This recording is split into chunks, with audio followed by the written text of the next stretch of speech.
Before I get into it, I feel like I need to explain the fez. I'm feeling festive. And Brooke will appreciate that. My buddy Brooke is the owner of Flameless Shirts. And it's a wonderful company that makes great attire for dudes who love music. That's all I can say, because most people who, it's his clientele. It's dudes who love music. He made the hat. It's a fez. I love this thing. Feeling festive. So yeah, shout out to Brooke and his business, Flameless Shirts. I think it's flamelessshirts.com. I'm sure it's easily found on Google. So do that.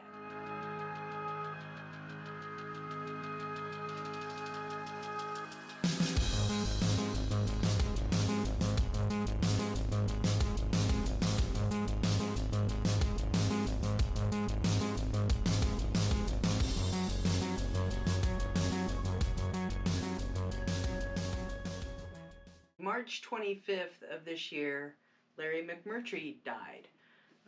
He is an author who wrote Lonesome Dove, The Streets of Laredo,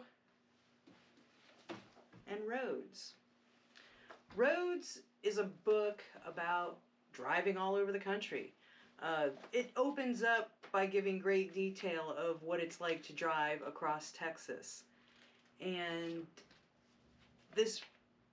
his passing made me think about these books and all the road tripping I've done around Texas and other places. Like it's an 8-hour drive. Well, depending on how fast you drive. It takes some people more than that, and I've done it in less. To drive to New Orleans from Austin. And then, of course, you have Mexico. And it was kind of a cool thing to be able to say, hey, man, you want to go to Nuevo Laredo tomorrow? Hell yeah. It's like 3 hours and 45 minutes total from Austin to the Rio Grande, where the park is and a large parking area. So to get there, you just hop on I-35 and head south. And along the way, the tourist traps, there's the snake farm. There was a tattoo museum. When you cruise through New Braunfels, there's some great restaurants like Oma's House. There's a racetrack for horse racing, flea markets. It's just a really cool drive down there. Once you pass San Antonio, things start to get a little more sparse. You think Texas is big and open until you start driving in South and West Texas, and then it really gets big and wide open. It's not surprising to see wild pigs or javelina running across I-35 or tooling around in the median or on the side of the road. And then the stands start happening, produce stands, people selling stuff on the side of the roads. It was always fun driving down there. Now, one thing about me and my crew is we were always partaking in weed, as long as you weren't driving. And you don't want to take that with you to Mexico, and you don't want to go past the Border Patrol checkpoint holding. Straight up, you don't want to do that. So there's a rest stop before that checkpoint on I-35, and we would stop there and stash our stash by the railroad tracks and pick it up on the return. But anyhow, we would, after the rest stop, continue on into Laredo, and you pretty much get off the highway right before the bridge happens that takes you over the Rio Grande into Mexico, Nuevo Laredo. And when you come off the highway, you just drive straight through town, and you come to a shopping district, like there's outlet stores and stuff. And there is the giant parking lot with the park and then the Rio Grande and then Mexico. And you walk over the bridge, and it costs, well, at least then, and this is the 90s, the whole 90s, all of it, 25 cents to get over and 50 cents to get back. And as you're crossing the bridge and you get to the Mexican side, that's when everything just lights up as far as your senses go. You've got the kids asking if you want to buy chicle. Guys are asking if you need to see a doctor, or if you want to see a dentist, or if you need a prescription filled, or if you're looking for Kahlua. It's anything you could need is at the border town. And I never had to, but I have driven a couple friends to Nuevo Laredo for dental work. And had I needed it and could pull the drive off when needing it, I would have done that too. They do good work down there. But anyhow, you pay your 25 cents to get into Mexico, the gringo tax, and you walk kind of down like a subway style tiled stairwell, and you go down, and then you come up, and when you come up, ba-dow, you're in Mexico. And the exhaust, the horns, the smell of food, again, everybody hitting you up. I appreciate the hustle, seriously. Most of the liquor stores and places like that were almost open air. They had giant open bay doors.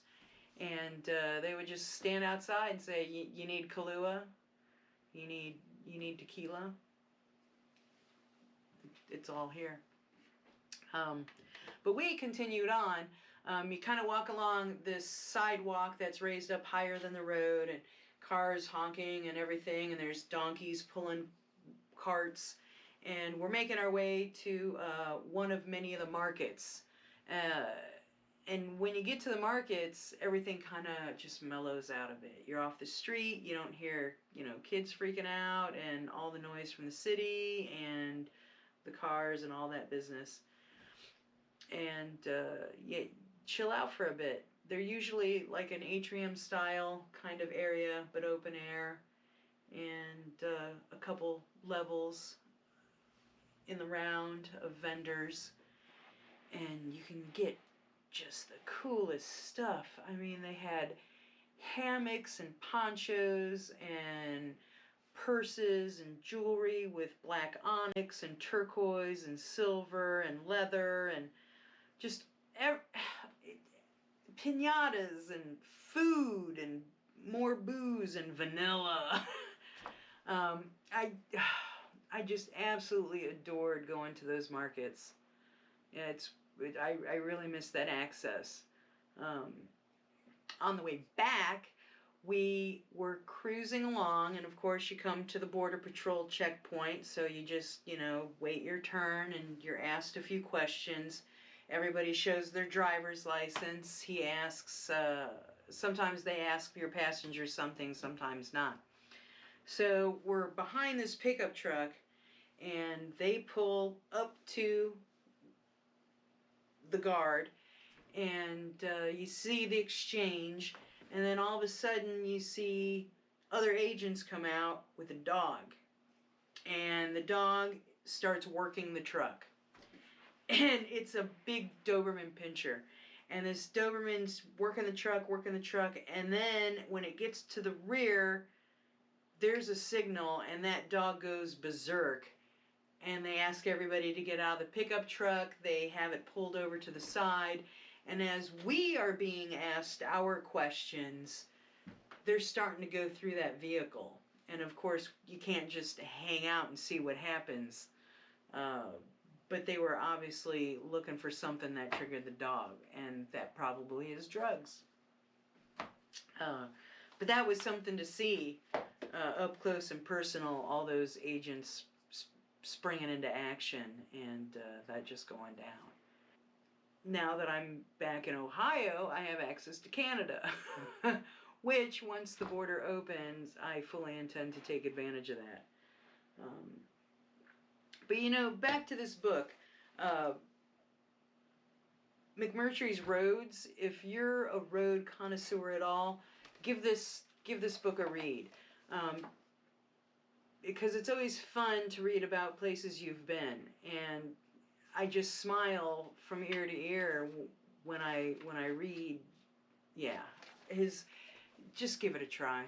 Of course, all of his stuff is great, and you'll learn a lot about Texas if you read his work. Aside from that, I am been busy. I'm busy working on my van. I've measured it out, the ceiling. I'm going to be installing a headliner very soon. So I've kind of plotted out what I'm going to do, and I have some supplies that are arriving on Tuesday, and then I have to go to the hardware store and pick up some supplies after I do some further measuring once things start to come in. So yeah, I'm hoping to get that done. I kind of want to get it all done before the end of June because I'm hitting the road. I couldn't wait until September. I was gonna head out to Vegas in September with the van and my dog. I have some comped roomage out there in Vegas through a couple different casinos. But then I realized it was going to be a hassle bringing my dog. One, because it's going to be hot. It's September. It's just hot. And boarding isn't cheap. I have comped rooms. Why would I want to pay $100 a night for my dog? And I can't leave him in the van. That's just not right. So I was going to explore while out there. I was kind of kick around for 3 weeks, go through Utah and Colorado up into South Dakota and hit North Dakota and finally claim all 50 states. But I have changed my mind. What I'm doing instead is heading west, and I'm not going to say where just yet, but I'm not going to Nevada, I'll say that much. But yeah, I'm headed west at the end of next month, and I want to get this ceiling done before that excursion. But more about that in the coming weeks.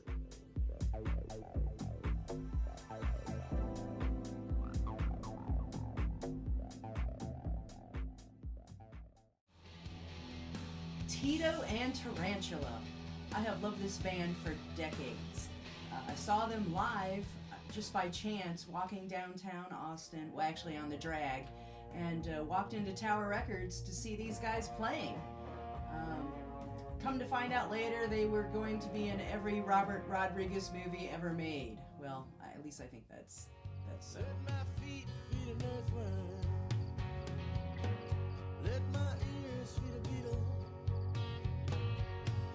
Let my thighs feed a wolf. Let my nose be a plum. Oh, it's the sweet cycle of life. The Tejano rockabilly rock and roll sound of Toto and Tarantula just added another layer of cool to an already cool experience of driving around Texas back roads, exploring the hill country in my Ford Ranger pickup truck.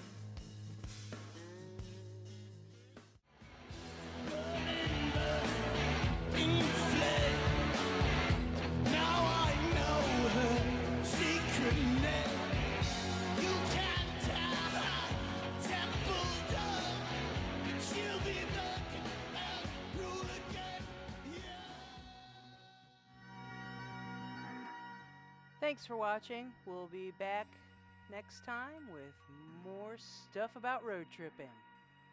Bye-bye!